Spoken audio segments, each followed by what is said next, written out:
আসসালামু আলাইকুম স্যার। আপনি একটা প্রোডাক্ট কিনেছিলেন আইস্টক বিডি থেকে, ওটার প্রবলেম দেখা দিয়েছিল, তো এখন আপনি ওয়ারেন্টি ক্লেম করতে আসছেন। তার আগে আপনাকে একটা ছোট্ট কোশ্চেন আস্ক করবো যে আপনি আইস্টক বিডির খোঁজ পেয়েছেন কোথা থেকে বা কেন আইস্টক বিডি চয়েস আচ্ছা, করছেন? আমার যখন আমি ম্যাকবুক কিনবো, আচ্ছা তো যেটা এটা একটু আনকমন, বাংলাদেশে দেওয়া অফিসিয়াল সার্ভিস মানে অফিসিয়াল সেল হওয়ার কোনো জায়গা নেই। তো আমার দুই ফ্রেন্ডের ম্যাকবুক আছে, ওদের জিজ্ঞেস করছিলাম যে ভাই তোরা কোথেকে কিনছিস, তোরা বলছে যে আমরা স্টক থেকে কিনছি। আচ্ছা আচ্ছা ওখান থেকে কনফিডেন্স পাইছি তাহলে এখানে আসার।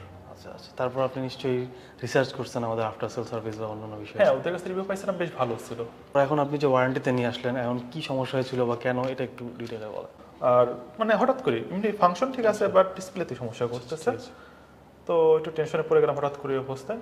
তখন যোগাযোগ করলাম আপনাদের সার্ভিস সেন্টার, অনলাইনের যে নাম্বারটা হোয়াটসঅ্যাপে। তো ওখানে কিছু প্রসিডিউর বললো, কিছু অ্যাপ্লাই করার পরে যখন ঠিক হলো না, তখন বললো এখানে আসতে। আচ্ছা ঠিক আছে, তো এখন কয়দিন লাগলো আপনার ওয়ারেন্টি ক্লেম করতে? আমি আজকে দিয়ে 16 নম্বর দিনে হাতে পেলাম প্রোডাক্টটা। আচ্ছা, তার মানে 20 দিনেরও কম। 20 দিনের কম। আচ্ছা, তো ওভারঅল আপনি স্যাটিসফাইড আমাদের সার্ভিস? হ্যাঁ, স্যাটিসফাইড। আচ্ছা ঠিক আছে, আপনার প্রোডাক্টে এয়ার M2 রাইট? ARM2। আচ্ছা, এখন overall okay?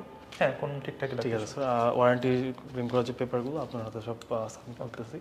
So thank you so much, অ্যাস্টক বিডির পাশে থাকবেন, আর অবশ্যই নেক্সট যদি আবার কোনো সমস্যা হয় অবশ্যই হেড অফিসে চলে আসবেন।